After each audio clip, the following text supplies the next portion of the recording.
Ravikumar sir, ಈಗ ರಮೇಶ್ ಬಾಬು ಅವರು ಹೇಳೋದಕ್ಕೆ ನಂದು ಸ್ವಲ್ಪ ಅಪವಾದ ಇದೆ. ಈಗ ರಮೇಶ್ ಬಾಬು ಅವ್ರು ಕೇಳ್ತಾ ಇದ್ದಾರಲ್ಲ, ಕರ್ನಾಟಕಕ್ಕೆ ಅನ್ಯಾಯ ಆಗ್ತಾ ಇದೆ ಹೀಗೆಲ್ಲ ಅಂತ. ಈಗ ನೋಡಿ, GST ಇದನ್ನು ತೆಗೆದುಕೊಂಡು ಬಂದಿದ್ದು ಯಾವಾಗ? UPA ಗೌರ್ಮೆಂಟೇ ಇತ್ತು. ಈಗ ಆವಾಗ ಎಷ್ಟು ಪರ್ಸೆಂಟ್ ಇತ್ತು? 32% ಇತ್ತು ಪ್ರತಿ ರಾಜ್ಯಕ್ಕೆ. ಇವಾಗ ಎಷ್ಟಿದೆ? 42% ಇತ್ತು. ಜಮ್ಮು ಕಾಶ್ಮೀರಕ್ಕೆ 1% ಕೊಟ್ಟ ಮೇಲೆ 41% ಆಗಿದೆ. ಈಗ ಉದಾಹರಣೆಗೆ ಅವರಿದ್ದಾಗ ಇವ್ರನ್ನ ಹೋಲಿಕೆ ಮಾಡಿದರೆ ನಮ್ಮ ಸರ್ಕಾರ ಬಂದ ಮೇಲೆ ಜಾಸ್ತಿ ಆಗಿದೆ, ಒಂದನೇದು. ಆಮೇಲೆ ಎರಡನೇದು, ಬಡ ರಾಜ್ಯಗಳಿಗೆ ಹೆಚ್ಚು ಅನುದಾನವನ್ನು ಕೊಡಬೇಕಾಗಿತ್ತು ಅಂತ ಪಾಲಿಸಿ ಯಾವಾಗಾಗಿದೆ? ಎಲ್ಲ ಈಗ ಉದಾಹರಣೆಗೆ ಇಡೀ ದೇಶದಾದ್ಯಂತ ಎಲ್ಲ ರಾಜ್ಯಗಳಲ್ಲೂ ಬರೀ BJP ಇಲ್ಲ, ಬೇರೆ ಬೇರೆ ರಾಜ್ಯಗಳು ಇದೆ. ಅವರು ಕೂಡ GST ಕೌನ್ಸಿಲ್ನಲ್ಲಿ ಅವರು ಇರ್ತಾರೆ. ಎಲ್ಲರೂ ಸೇರಿಬಿಟ್ಟು ಅದನ್ನು ಪಾಲಿಸಿ ಮಾಡಿರ್ತಕ್ಕಂಥದ್ದು. ಬರೇ ಮೋದಿ ಅವರು ಕರ್ನಾಟಕಕ್ಕೆ ಹಂಗಿಲ್ಲ. ಅದಕ್ಕೆ ನಾನೇ ಹೇಳ್ತಾ ಇದ್ದೀನಿ ಅಂದ್ರೆ ಈಗ ಅವ್ರ ಮಾತಿಗೆ ಒಂದು ಆಯ್ತಾ, ಒಂದು ಮುಗಿಸ್ತೇನೆ. ಇನ್ನೊಂದು ಇಂಪಾರ್ಟೆಂಟ್ ಪಾಯಿಂಟ್, ಇನ್ನೊಂದು ಇಂಪಾರ್ಟೆಂಟ್ ಇಷ್ಟು ವರ್ಷ ಆದ್ರೂ ಕೊಡದೆ ಅದನ್ನ ಆಟ ಹೇಳ್ತೀನಿ. ಇನ್ನೊಂದು ಪಾಯಿಂಟ್ ಇದೆ, ಇನ್ನೊಂದು ಪಾಯಿಂಟ್ ಇದೆ ಹೇಳ್ತೀನಿ. ಇದಲ್ದೇನೆ ರೈಲ್ವೆ ಕೊಡ್ತಾ ಇದೆ. ಫಾರ್ ಎಕ್ಸಾಂಪಲ್ ಹೇಳ್ತೀನಿ, UPA ಗೌರ್ಮೆಂಟ್ ಇದ್ದಂಥ ಸಂದರ್ಭದಲ್ಲಿ ಕರ್ನಾಟಕ ರಾಜ್ಯದ ರೈಲ್ವೆಗೆ ಬಂದಿರತಕ್ಕಂಥದ್ದು ಎಷ್ಟು ಸಾವಿರ ಕೋಟಿ? ಎಷ್ಟು 700-800 crores ಬಂದಿತ್ತು. NDA ಸರ್ಕಾರ ಬಂದ ಮೇಲೆ, ನರೇಂದ್ರ ಮೋದಿ ಸರ್ಕಾರ ಬಂದ ಮೇಲೆ ಕರ್ನಾಟಕಕ್ಕೆ ಬಂದಿರತಕ್ಕಂಥ ಹಣ ಎಷ್ಟಪ್ಪ ಅಂತ ಹೇಳಿದ್ರೆ 8,000 ಕೋಟಿ. ಅವರಿದ್ದಾಗ 700-800 ಕೋಟಿ, 800 ಕೋಟಿ ಒಳಗಡೆನೆ. ಆಯಿತಾ? ಹೈವೇಗೆ ಮೈಸೂರಿಂದ ಬೆಂಗಳೂರು ಕಾರಿಡಾರ್ ಇರ್ಬೋದು, ಇಲ್ಲಿಂದ ಬೆಂಗಳೂರಿಂದ ಇಟ್ಕೊಂಡು ಮಂಗಳೂರುವರೆಗೆ ಇರ್ಬೋದು, ಇಡೀ ರಾಜ್ಯದ ಎಲ್ಲ ಹೈವೇಗಳ ತೆಗೆದುಕೊಂಡು ಎಷ್ಟು ಕೋಟಿ ಬಂದಿದೆ? ಆಯಿತಾ? ಆಮೇಲೆ ಈ ಥರ ನೀವು ತೆಗೆದುಕೊಳ್ಳಿ. ಈಗ ಉದಾಹರಣೆಗೆ ರಾಜ್ಯ ಸರ್ಕಾರನೇ ರೈತರಿಗೆ ಕೊಡೋವಂಥ 4,000 ರೂಪಾಯಿ ಯಾಕೆ ರದ್ದು ಮಾಡ್ತು? ಉದಾಹರಣೆಗೆ 6,000 ರೂಪಾಯಿ ಕೇಂದ್ರದಿಂದ ಬರ್ತಾ ಇದೆ, ಬಡವರಿಗಲ್ಲಪ್ಪ. ರೈತರಿಗೆ ಕೊಡ್ತಕ್ಕಂಥದ್ದು 4,000 ರೂಪಾಯಿ ಯಾಕೆ ಕಟ್ ಮಾಡಿದ್ರಿ? ನಿಮ್ಮದೇ ಕೈಯಲ್ಲಿತ್ತು. ಒಂದು, ರೈತರಿಗೆ ಒಳ್ಳೇದು. ಇರಿಗೇಷನ್ಗೆ ಏನು ಕೊಟ್ರಿ ಕರ್ನಾಟಕ ರಾಜ್ಯದಲ್ಲಿ? ನೀವು ಏನು ಕೊಟ್ಟಿದ್ರಿ ಹೇಳಿ? ರೈತರು ಹೆಂಗೆ ಮೇಲೆ ಬರ್ತಾರೆ? ನೀರಿದ್ರೇ ರೈತರು, ನೀರಿಲ್ಲದೆ ಇದ್ದರೆ ರೈತರಿಲ್ಲ. ನೀರಿದ್ರೇ ಎಲ್ಲರೂ, ನೀರಿಲ್ಲದೆ ಇದ್ದರೆ ಯಾರೂ ಇಲ್ಲ. ಹಾಗಾಗಿ ಏನು ಪ್ರಯಾರಿಟಿ ಕೊಡಬೇಕಾಗಿತ್ತು ರಾಜ್ಯ ಸರ್ಕಾರ ಮಾಡಿಲ್ಲ.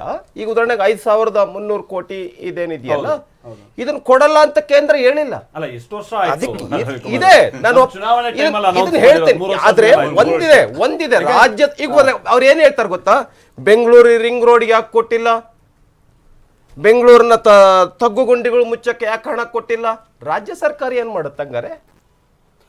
ಏನ್ ಮಾಡುತ್ತೆ ರಾಜ್ಯ ಸರ್ಕಾರ? ಈಗ ಅದೊಂದ್ ರೀತಿ ನಾವು ಒಪ್ಕೊಳ್ಳೇಬೇಕೀಗ. ರಾಜ್ಯ ಸರ್ಕಾರ ಏನ್ ಮಾಡ್ತಾ ಇದೆ? ರಾಜ್ಯ ಸರ್ಕಾರ ಎಲ್ಲದಕ್ಕೂ ಕೇಂದ್ರ ಸರ್ಕಾರನೇ ಕೊಡೋದಾದ್ರೆ ರಾಜ್ಯ ಸರ್ಕಾರ ಏನ್ ಮಾಡ್ತಾ ಇದೆ? ಏನ್ ಮಾಡ್ತಾ ಇದೆ ರಾಜ್ಯ ಸರ್ಕಾರ? ಅಂಡರ್ಸ್ಟ್ಯಾಂಡ್. ಈಗ ನೀವ್ ಯಾವ ದುಡ್ಡಿಲ್ಲ ಅಂದ್ಬಿಟ್ರಲ್ಲ, ಶ್ರೀಮಂತರ ಹತ್ರ ದುಡ್ಡಿಲ್ಲ ಅಂತಂದಾಗ ಹೆಂಗ್ ಕೋಪ ಬರುತ್ತಲ್ಲ ಹಂಗ್ ಕೋಪ ಬಂದ್ಬಿಡ್ತಾರೆ ರಮೇಶ್ ಅವರು. ರಾಜ್ಯ ಸರ್ಕಾರ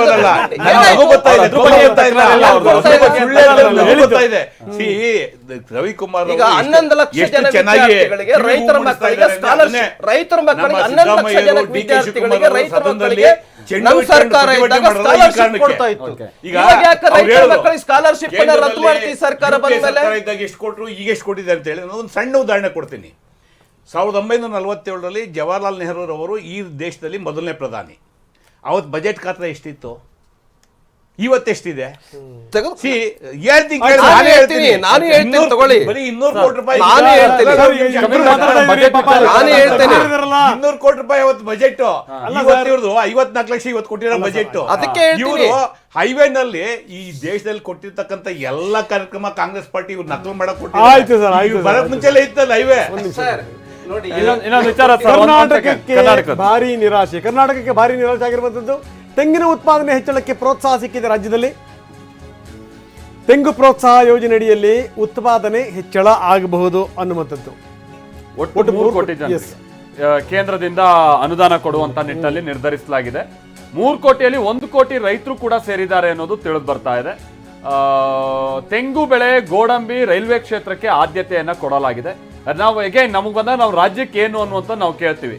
ಅವಾಗ ನಮಗೆ ಇವತ್ತು ಮೇನ್ ಹೈಲೈಟ್ ಆಗಿ ಕಾಣ್ತಾ ಇರುವಂತದ್ದು ಒಂದು ಅಂತ ಅಂದ್ರೆ ಅದು ಹೈದರಾಬಾದ್ ಬೆಂಗಳೂರು ನಡುವೆ ಹೈ ಸ್ಪೀಡ್ ರೈಲು. ಬೆಂಗಳೂರು ಚೆನ್ನೈ ಇದೆ, ಬೆಂಗಳೂರು ಶ್ರೀಗಂಧ ತೆಂಗು ಕೋಕೋ ಬೆಳೆಗೆ ಕೆಲ ಯೋಜನೆಗಳನ್ನ ರೂಪಿಸಲಾಗಿದೆ. ಭಾರಿ ನಿರೀಕ್ಷೆಯಲ್ಲಿದ್ದಂತ ಕರ್ನಾಟಕಕ್ಕೆ ಹೌದು ಭಾರಿ ನಿರೀಕ್ಷೆ ರೀತಿಯಾಗಿದೆ. ಯಾಕಂದ್ರೆ ನಮ್ಮ ನಿರೀಕ್ಷೆಗಳು ಬಹಳ ಇದೆ. ಇನ್ನು ನೀರಾವರಿ ಯೋಜನೆಗಳಿಗೆ ಸಂಬಂಧಪಟ್ಟಂಗೆ ಗೊತ್ತಿಲ್ಲ, ಅದು ಇನ್ ಡೀಟೇಲ್ ಆಗಿ ನಾವು ನೋಡ್ಬೇಕು. ಬಟ್ ನಮಗೆ ಬಹಳ ನಷ್ಟ ಆಗ್ತಾ ಇದೆ ಅನ್ನುವಂಥದ್ದು ಅಷ್ಟೇ ಸ್ಪಷ್ಟ. ಆಮೇಲೆ ತೆಂಗು ಹೇಳಿ ಕೇಳಿ ಕೊಬ್ಬರಿಗೆಲ್ಲ ಬಹಳ ರೇಟ್ ಇದೆ, ಬಹುಶಃ 30,000 ದಾಟ್ ಹೋಯ್ತು ಅಂತ ಕಾಣಿಸುತ್ತೆ ಅಗೇನ್. ಆದ್ರೆ ಬಟ್ ನಮ್ಮಲ್ಲಿ ಏನಾಗಿದೆ, ತೆಂಗು ಉತ್ಪಾದನೆ ಕಮ್ಮಿ ಆಗ್ತಾ ಇದೆ, ಕೊಬ್ಬರಿ ಉತ್ಪಾದನೆ ಕಮ್ಮಿ ಆಗ್ತಾ ಇದೆ. ಕಾರಣ ಅಂತಂದ್ರೆ ಹಿಂದೆಯಿಂದನೂ ಕೂಡ ಚುಕ್ಕಿ ರೋಗ, ನುಸಿ ರೋಗ ಇದು ಹೆಚ್ಚಾಗ್ತಾ ಇದೆ. ಕರ್ನಾಟಕದ ವಾಣಿಜ್ಯ ಬೆಳೆಗಳು ಅಡಿಕೆಗೆ ಸಂಬಂಧಪಟ್ಟಂಗೆ ಬಹಳ ನಾವು ಸಂಕಷ್ಟದಲ್ಲಿದ್ದೀವಿ. ಅದ್ರ ಬಗ್ಗೆನೂ ಕೂಡ ಬಹುಶಃ ಏನು ಕ್ಲಾರಿಟಿ ಇದ್ದ ಹಾಗಿಲ್ಲ ವಾಣಿಜ್ಯ ಬೆಳೆಗಳಿಗೆ ಸಂಬಂಧಪಟ್ಟಾಗೆ, ಕಾಫಿಗೆ ಸಂಬಂಧಪಟ್ಟ ಹಾಗೆ. ಆಮೇಲೆ ಈಗಲೂ ಕೂಡ ಅನಿಶ್ಚಿತತೆ ಇದೆ. ಏನಾದ್ರೂ ಇಲ್ಲಿ ಒಂದು ಒಳ್ಳೆ ಪ್ರೈಸ್ ನೋಡ್ತಾ ಇದ್ದಂಗೆ ಅಕ್ಕಪಕ್ಕ ದೇಶಗಳಿಂದ ಆಮದು ಮಾಡ್ಕೊಂಡ್ಬಿಡ್ತಾರೆ. ಆ ವಿಚಾರವಾಗಿನೂ ಕೂಡ ಇನ್ನೂ ಅನಿಶ್ಚಿತತೆ ಮುಂದುವರಿತಾ ಇದ್ದಿದ್ದು. ಯಾಕೆ ಹೇಳ್ತಾ ಇದೀವಿ ಅಂತ ಅಂದ್ರೆ ಕೃಷಿ ಉತ್ಪಾದನೆಗೆ ಸಂಬಂಧಪಟ್ಟ ಹಾಗೆ, ಕೃಷಿ ಏನು ಆದಾಯಕ್ಕೆ ಸಂಬಂಧಪಟ್ಟ ಹಾಗೆ ನಮ್ಮಲ್ಲಿ ಅನಿಶ್ಚಿತತೆ ಮುಂದುವರಿತಾ ಇದೆಯಲ್ಲ, ಇದಕ್ಕೆ ಯಾವುದೇ ರೀತಿಯಾದ ಸೂತ್ರ ಇದ್ದಂತ ರೀತಿಯಾಗಿ ಕಂಡು ಬರ್ತಾ ಇದೆ. ನೀವು ಹೇಳಿದ ಅಬ್ಸಲ್ಯೂಟ್ಲಿ ರೈಟ್. ಇದು ಏನಂದ್ರೆ ನಾನು ಒಂದು ಮಾತು ಹೇಳ್ತೀನಿ, ನನಗೆ ಯಾವಾಗಾದ್ರೂ ಈ ಶ್ರೀಗಂಧದ ಬೆಳೆಗೆ ನಾವು ಪ್ರೋತ್ಸಾಹ ಕೊಡ್ತೀವಿ, ಅದನ್ನು ಜಾಸ್ತಿ ಮಾಡ್ತೀವಿ, ನಗು ಬಂದ್ಬಿಡುತ್ತೆ ಸರ್. ನಾನು ಯಾಕೆ ಅಂತ ಹೇಳ್ತೀನಿ ನಿಮಗೆ, ನಿಜಕ್ಕೂ ಅರಣ್ಯ ಇಲಾಖೆಯ ಕೋಠಿಗಳಲ್ಲಿ ಅದೆಷ್ಟರ ಮಟ್ಟಿಗೆ ಕೋಟಿ ಕೋಟಿ ಬೆಲೆಯ ಶ್ರೀಗಂಧ ಕೊಳತು ಹುಳ ಬಿದ್ದು ಹೋಗ್ತಾ ಇದೆ ನೋಡ್ಬೇಕು ನಾವು. ಹೌದು, ಉಪಯೋಗಿಸೋ ಯೋಗ್ಯತೆ ಇಲ್ಲ ನಮಗೆ. ನಂಬರ್ 2, ಮೊನ್ನೆ ಒಂದು ಕೇಳಿದ್ರೆ ನನಗೆ ಬಹಳ ಆಶ್ಚರ್ಯ ಆಗ್ಬಿಡ್ತು ರಮೇಶ್ ಜಿ. ಏನು ಅಂದರೆ ನಾವೀಗ ಶ್ರೀಗಂಧವನ್ನು ಎಲ್ಲಿಂದ ತರಿಸ್ಕೋಬೇಕು ಅಂತ ಪ್ಲಾನ್ ಮಾಡ್ತೀವಿ ಗೊತ್ತಾ? ಆಸ್ಟ್ರೇಲಿಯಾದಿಂದ. ನನಗೂ ಆಸ್ಟ್ರೇಲಿಯಾಕ್ಕೆ ಹೋದಂಥ ಸಂದರ್ಭದಲ್ಲಿ ತುಂಬ ಆಶ್ಚರ್ಯ ಆಯಿತು. ಆಸ್ಟ್ರೇಲಿಯಾದಲ್ಲಿ ಶ್ರೀಗಂಧ ಬೆಳೀತಾರೆ. ನಮ್ಮಷ್ಟು ಸುಗಂಧ ಸೊಗಡು ಇರಲ್ಲ, ಪ್ರಶ್ನೆ ಬೇರೆ. ಆದರೆ ಅಲ್ಲಿ ಸುಗಂಧವನ್ನು ಅಲ್ಲಿ ಶ್ರೀಗಂಧವನ್ನು ಭಾಳ ದೊಡ್ಡ ಪ್ರಮಾಣದಲ್ಲಿ ಬೆಳೀತಾರೆ. ಇರೋದನ್ನು ಉಳಿಸ್ಕೊತಿರ್ವಲ್ಲ ಸರ್ ನಾವು. ನಾವೆಲ್ಲದನ್ನು ಕೂಡ ಕರಗಿಸ್ಕೊಂಡು ನಾವು ಹಾಳು ಮಾಡ್ಕೊಂಡು ನಾವು ಸುಮ್ಮನೆ ಘೋಷಣೆಗಳಾಗತ್ತಾ ಸರ್? ನಿಮ್ಮ ಮಾಹಿತಿಗೆ ವೆರಿ ಅನ್ಫಾರ್ಚುನೇಟ್ ರಾಜ್ಯ ಸರ್ಕಾರ ನಿಯಮಾವಳಿ ಬದಲಾವಣೆ ಮಾಡಿದ್ದೆ. ಬೆಳೆಯೋದಕ್ಕೆ ಮಾಡೋದಕ್ಕೆ ಎರಡಕ್ಕೂ ಸ್ವಲ್ಪ ಲಿಬರಲ್ ಆಗಿ ಅವಕಾಶ ಕೊಡ್ತಾ ಇದೆ ಹೊಸ ಕಾಯ್ದೆ ನೋಡಿ. ದಯವಿಟ್ಟು ಇದಕ್ಕೆ ಅಲ್ಲ, ನೀವು ಸದನದಲ್ಲಿ ದಯವಿಟ್ಟು ಇದಕ್ಕೆ ಸಂಬಂಧ ಎಷ್ಟರ ಮಟ್ಟಿಗೆ ಶ್ರೀಗಂಧ ಕೊಳಿತಾ ಇದೆ ಬೆಳಗಾವಿ ಅಧಿವೇಶನದಲ್ಲಿ ಅಲ್ಲ, ಇರೋದನ್ನ ಉಪಯೋಗಿಸ್ತಿಲ್ಲ ಸರ್. ಇರೋದು ಅಂದ್ರೆ ಕಡ್ದಿಟ್ಟಿರುವಂತ ಸ್ಯಾಂಡಲ್ವುಡ್ಗೆ ಬೆಳೆಸೋದು ಸುಲಭ. 2 ವರ್ಷ ಅಥವಾ 3 ವರ್ಷದವರೆಗೂ ಮರ ಇರುತ್ತೆ. ರಕ್ಷಣೆ ಕೊಡೋದಿದೆಯಲ್ಲ sir, very big task. Chip ಹಾಕಿದೀವಿ ಸರ್, ಚಿಪ್ ಹಾಕಿದೀವಿ ಮರಕ್ಕೆ. ಸೆಕ್ಯೂರಿಟಿಗೆ ನಮ್ಮ ಮರ ಕಟ್ ಮಾಡಿದ್ರೆ ಚಿಪ್ ಅಲ್ಲೆಲ್ಲೋ ತಗೊಂಡೋಗಿರೋ ಸಿಗುತ್ತೆ ಅಂತ ಚಿಪ್ ಹಾಕಿದೀವಿ, ಕ್ಯಾಮ್ರಾ ಹಾಕಿದೀವಿ, ಸೆಕ್ಯೂರಿಟಿ ಹಾಕಿದೀವಿ.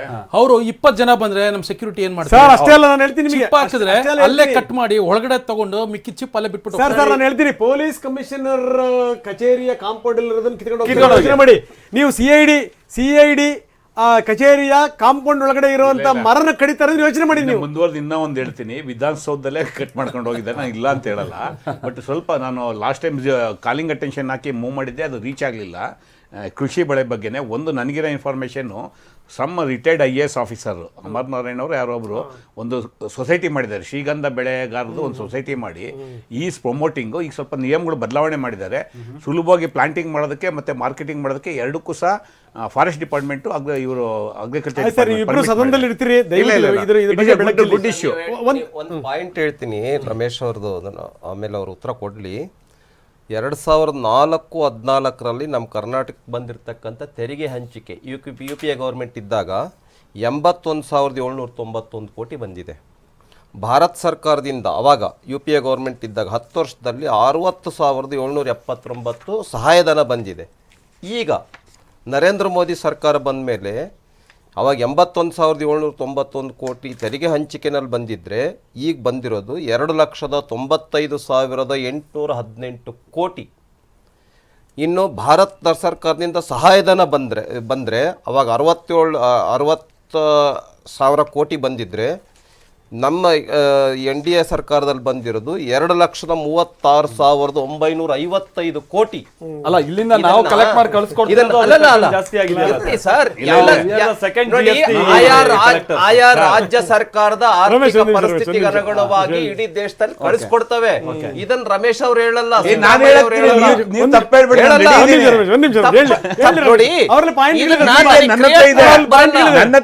ಲೋಕಸಭೆಯಲ್ಲಿ ಕೊಟ್ಟಿರೋ ನೀವು ಮಾತಾಡೋಕೆ ಪಾಯಿಂಟ್ ಹೇಳಿ ಸರ್. ಅದಕ್ಕೆ ಇಷ್ಟು ದೊಡ್ಡ ಪ್ರಮಾಣದಲ್ಲಿ ಇದಲ್ದನೆ ಬೇರೆ ಬೇರೆ ಅನುದಾನಗಳನ್ನು ಕೊಟ್ಟು, ಈಗ ಉದಾಹರಣೆ JJM ಹೇಳ್ತಾರ ಅವ್ರು ಇನ್ನು ಹಣದ ಬಂದಿಲ್ಲ ನೀವು ವರ್ಕ್ ಸರಿಯಾಗಿ ಮಾಡಿ. ಅಲ್ಲ ವರ್ಕ್ ಸರಿಯಾಗಿ ಮಾಡಿದ್ರೆ ಕೇಂದ್ರ ಸರ್ಕಾರದ ಯಾವುದೇ ಹಣ ನಿಲ್ಲೋದಿಲ್ಲ. ಅಲ್ಲ ಅಲ್ಲ ಅಲ್ಲ ಒಂದ್ ಇದನ್ನು ಮಾತು ಸದನದಲ್ಲಿ ಡಿ.ಕೆ. ಶಿವಕುಮಾರ್ ಅವರು ಹೇಳಿರೋದು. ಆಯ್ತು ಸರ್ ಈಗ ನೋಡಿ ನೀವು ಕೊಡಿ ಪ್ರೋಗ್ರೆಸ್ ಕಾರ್ಡ್ ಕಳಿಸಿ. ಕೇಶವ್ ಅವರು ಅರ್ಥಶಾಸ್ತ್ರ ಬೋಧನೆ ಮಾಡ್ತಾರೆ. ಅವ್ರಿಗೆ ಈ ಅರ್ಥಶಾಸ್ತ್ರನ ಇದು ಅನರ್ಥಶಾಸ್ತ್ರನ ಅನ್ನೋದ್ರ ಬಗ್ಗೆ ಡೌಟ್ ಇದೆ. ಯಾಕಂದ್ರೆ ಅಷ್ಟೊಂದು ನಗು ಬರ್ತಾ ಇದೆ. ಯಾಕೆಂತ ಹೇಳ್ತೀನಿ ನಿಮಗೆ, ಈ ವಿಪರೀತ ಸಾಲ ಪಡೆದಿರುವಂತವ್ರು ಬಡ್ಡಿ ಕೊಡ್ತಾರಲ್ಲ, ನಮ್ಮಲ್ಲಿ ಬಡ್ಡಿ ಕೊಟ್ಟಾಗ ಸಾಲ ಕೇಳಕ್ ಹೋದಂತ ಸಂದರ್ಭದವ್ರು ಹೇಳಿದ್ರು, ಅಣ್ಣ ನಿನಗೆ ಎಷ್ಟು ಬಡ್ಡಿ ಕಟ್ಟಿಂಗ್ ಗೊತ್ತಾ, ನಾನು ಅದ್ರದ್ದೆಲ್ಲ ಆಡ್ ಮಾಡ್ತಾ ಹೋಗ್ತಾನೆ, ನಾನು ಅಷ್ಟು ಕಟ್ಟಿನಿ ಈಗ ನೀನು ತಿರ್ಗಾ ಮತ್ತೆ ಅಸಲು ಕೇಳಕ್ ಬಂದಿಯಲ್ಲ ಅಂತ. ಹಂಗ್ ಲೆಕ್ಕ ಕೊಟ್ರೆ ಆಗತ್ತಾ ಸರ್? ಹಂಗ್ ಲೆಕ್ಕ ಕೊಟ್ರೆ ಆಗತ್ತಾ?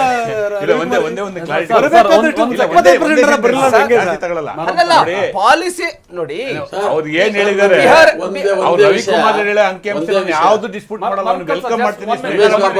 ಅವ್ರು ಕೊಟ್ಟಿರೋ ಅಂಕಿಅಂಶ ಸರಿ ಇದೆ. ದೂರ ಇದ್ದಾರೆ, ಅವ್ರಿಗೆ ಮಾತಾಡಕ್ಕೆ ದೂರ ಇದ್ದಾರೆ, ಮಾತಾಡಿ. ಯಾವ್ದು ಡಿಸ್ಪ್ಯೂಟ್ ಮಾಡಲ್ಲ, ನಾನು ರಿಸೀವ್ ಮಾಡ್ತೀನಿ. ಅವತ್ತು ಬಜೆಟ್ ನಮ್ಮ ಬೆಂಗಳೂರಿಗೆ ರೈಲ್ ಬಿಟ್ರೆ ಇನ್ನೇನು ಇಲ್ಲ. ಭಾರಿ ನಿರೀಕ್ಷೆಯಲ್ಲಿದ್ದಂತ ಬೆಂಗಳೂರಿಗೆ ನಿರಾಸೆ.